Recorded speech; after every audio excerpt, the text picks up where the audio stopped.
वनाग्नि। आप लोग को ये पिक्चर दिखाई दे रहा होगा जिसमें ये वनाग्नि है ना। जंगलों को बचाया जाता है, जंगलों में आग लगा दी जाती है या अचानक से आग लग जाता है, जिससे जंगल पूरी तरह से क्या हो जाते हैं, नष्ट हो जाते हैं। ठीक, इसमें आ जाते हैं वनाग्नि के अंतर्गत। तो वनों की कटाई करने के बाद वनों को आग लगा दी जाती है, जिसके कारण से उस स्थान पर उगने वाले वनस्पति क्या हो जाते हैं, नष्ट हो जाते हैं। और वहाँ के वातावरण के कई सारे घटक जो होते हैं वो क्या हो जाते हैं, मर जाते हैं। और ऑक्सीजन वहाँ पे क्या होता है, वायु ऑक्सीजन कार्बन डाइऑक्साइड में परिवर्तित हो जाता है। इस तरह से आप देख सकते हैं मृदा के जो भौतिक गुण होते हैं, रासायनिक गुण होते हैं एवं जैविक गुणों को भी बहुत ज़्यादा प्रभावित किया जाता है। इस तरह से आप इसका चित्र देख सकते हैं।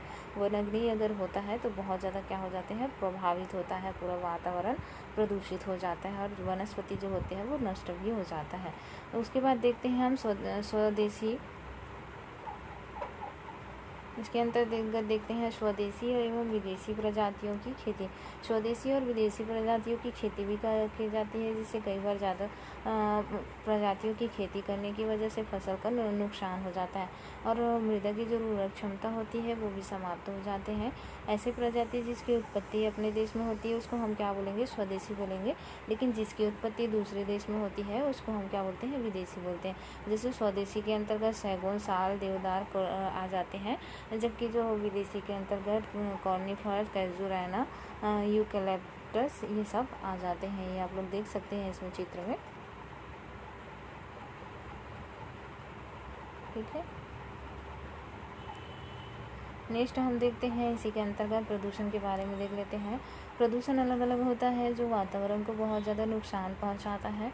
इसके अंतर्गत जल प्रदूषण, वायु प्रदूषण और मृदा प्रदूषण आते हैं।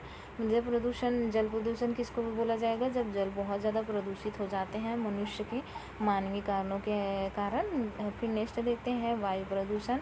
वायु प्रदूषण जैसे कारखानों से निकलने वाले धुएँ हैं और कहीं भी जला दिए जाते हैं, या बोल सकते हैं गाड़ी वगैरह से निकलने वाले धुएँ, ये सब वायु प्रदूषण में आते हैं। रॉकेट वगैरह लॉन्च भी होता है तो उससे बहुत ज़्यादा गैसें निकलते हैं जो वायु प्रदूषण का कारण बनते हैं। मृदा प्रदूषण किसको बोला जाएगा, बहुत अधिक मात्रा में यदि क्या किया जाता है, खाद का उपयोग किया जाता है, जैविक खाद ना करके अजैविक खादों का उपयोग किया जाता है, जिसकी वजह से धीरे धीरे मृदा की जो उर्वरक क्षमता होती है वो नष्ट हो जाती है और मृदा प्रदूषित हो जाता है। और क्या होते हैं कि उसकी जो क्षमता होती है, उर्वरक क्षमता समाप्त होने से अच्छे से पौधों का निर्माण नहीं हो पाता है। हम लोग देख सकते हैं कि एक तरफ क्या है, पूरी तरह से फैक्ट्री वगैरह होने की वजह से पूरा सूखा पड़ रहा है, और दूसरा यदि उसी को देखेंगे, यदि ये प्रदूषण नहीं होता है तो पृथ्वी पूरा ग्रीन दिखाई देता, पेड़ पौधों से निर्मित रहता।